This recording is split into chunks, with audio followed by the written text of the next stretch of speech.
প্রতিহত করেছে, আপনাদেরকে সেভাবে প্রতিহত করবে।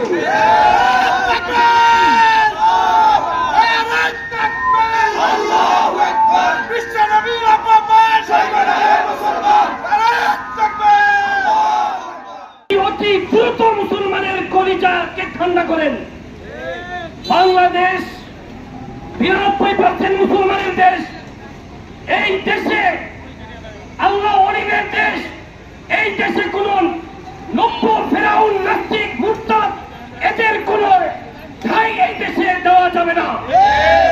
এদের দুশ্মনরা পালিয়েছে, এদেরকে তাদের রাস্তা অবলম্বন করতে হবে।